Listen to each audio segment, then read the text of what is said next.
Hello and welcome back to the Tyler Moore East, where we're just hopping on a train and heading north up from Delta Junction to the county seat of Martha's Point. And there's a lot to see up here because it is a county capital. A lot of stuff happens up here, a lot of regulatory bodies and institutions and all kinds of things. So we're gonna go check out this community. Come along with me and I will show you around.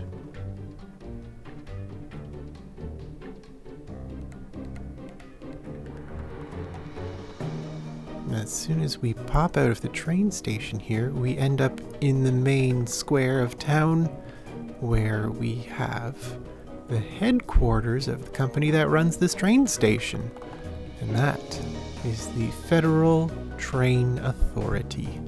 And that is for all of the regions throughout the Tyler Moore and beyond. It handles all the tracks that have trains leading up to the borders of the town, all the intercity trains. And across the square, we have a massive high school, a junior school, a senior school, and a library and university. It's just a gigantic complex, but this is all of the educational facilities in the peninsula of Martha's Point. Over here we have the Regional Administrative Building for the County of Tyler Moore East. This is the Capitol Building. This is where all of the things happen. Now, Martha's Point is a very special place. It is named after a special person. The unsung hero, Martha Mitchell. Now, if you don't know much about Martha, I'll tell you a little bit about her. I won't get too nitty-gritty. Basically, she was a whistleblower. What she did was she was the wife of the Attorney General under Richard Nixon. And she was a vocal opponent of him, and she was one of those brave few people who would speak out against the people doing the wrong things because she knows it's not right. And in being brave enough to stand up for what was right, a lot of things happened. What she used to do was she would sort of siphon details from things that she learned from her husband's work, sort of flipping through some of his documents and listening to his conversations at the dinner table about what was going on. She would siphon those details and that information right into the hands of reporters for the media, basically just to kind of stir the pot because she knew something needed to be done because she knew things weren't right. The big problem with that, though, is that nobody believed her. She rang the bells, the warning alarm on Watergate, but it was such a big deal that nobody believed her. And even though she was a well-known public figure, a lot of people listened to the things that she said. She even at times appeared on the covers of Life magazine and Time magazine, which in today's Instagram era might not seem like so much to have your picture in public. I mean, we all do that now with our phones, but trust me, in the day it was quite an honor to be put on the cover of Time magazine. It was a way for the entire world to see your face because of something that you did that was really important in one way or another. She was a person of great interest who was very easily subdued. When she started sounding the alarm bells, she ended up being apparently kidnapped by the government. She was tranquilized. She was ostracized. She was publicly discredited. They disavowed her, and she ended up in obscurity. Her family disowned her because they did not believe her. They thought she was full of fluff because the things that she was talking about were so outrageous, they just didn't believe her. But she didn't do anything wrong. She was the only one trying to do the right thing. So, Eventually, as we know, her husband was convicted and served time. Richard Nixon resigned the presidency. But Martha, she died of cancer in 1976 in relative obscurity, away from everyone and everything. It was really terrible, and to make things worse, the misogynist recorders of the time basically wrote her out of history when they were recording what happened in Watergate. David Frost said this about her: "If it hadn't been for Martha Mitchell, there'd have been no Watergate."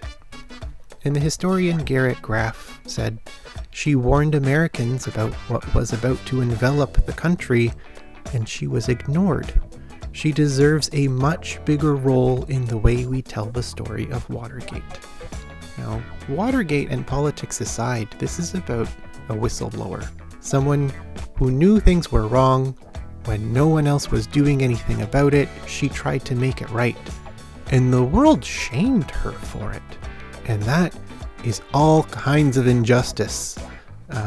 And so the naming of the county capital of the Tyler Moore East goes to Martha, because she had a point that no one took seriously. And now there's more than one meaning when someone says, "That's Martha's point." So here at the County Administrative Building, we have courthouses, we have environmental regulatory bodies that survey the resource extraction to make sure they're not superseding their quotas or illegal dumping. All of that stuff is here. All of the things that keep the whole county running. The reeve of the county works out of there. His office is in there. Their office is in there. But we also have the Board of Education for the region of the Tyler Moore East, just across the street from the high school in a big office building. We also have region tracks near the center town square off the old highway. That organization is for all regional trains, so trains that are going in between major cities. So the train that we just took here from Pistoria through Tharpton and up into Delta Junction and finally here, they run all those lines out of that office. And anything that goes out into the Tyler Moore as well as into Isabella Sophia, but not municipal train lines. A lot of institutions, think tanks here, but a nice quiet night in the forest. And I think we're just about in time for a brief word from our sponsor, the Faruqi Department Store.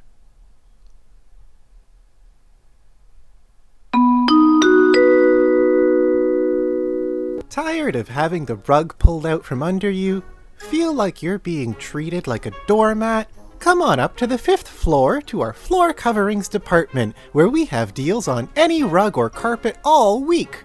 We have jute, sisal, Berber, and microfiber, beautiful hand-woven Turkish silk rugs, hard-wearing rubber-backed entryway carpets, silicone grip mats for the bathtub, and cartoon favorite area rugs for the kids' bedroom. You'll be floored by our sales from 10 to 50% off. You'll feel like we rolled out the red carpet for you. So come on up to the Faruqi Floor Coverings Department, where we've got you covered. You'll find it at Faruqi. All right. And now it's daytime here in Martha's Point. We get a crisper view of the surrounding area and all the details of this town. A very wintry city. Not a lot going on between the buildings because everything's frozen and brought inside. But when the spring comes, there will be a bit more of a detail of the yards and the areas surrounding the town. Gonna go for a nice little swirl about the town, get a little more familiar with the area. Martha's Point was purposely built to be as sustainable as it can be in terms of density. No big skyscrapers causing congestion that will have giant glass panes falling off of them in the wintertime because they were so shoddily thrown up so quickly that they can't even take the contraction of the pinions in the curtain wall, and so the glass falls off to the surrounding sidewalks. That's what happens in reality here in Toronto every winter, but not in Martha's Point. Buildings don't get that tall that it gets that cold up there. We have mid-scale, dense development. People living close together, shoulder to shoulder, side by side, but comfortably and with dignity. Not so far up in the sky that you're completely out of sync with nature and the world. You still see the treetops, you still see the animals, you still see the people walking around on the street, and they don't look like little ants. Also, these buildings will be much easier to maintain over the years and therefore will hopefully last a lot longer.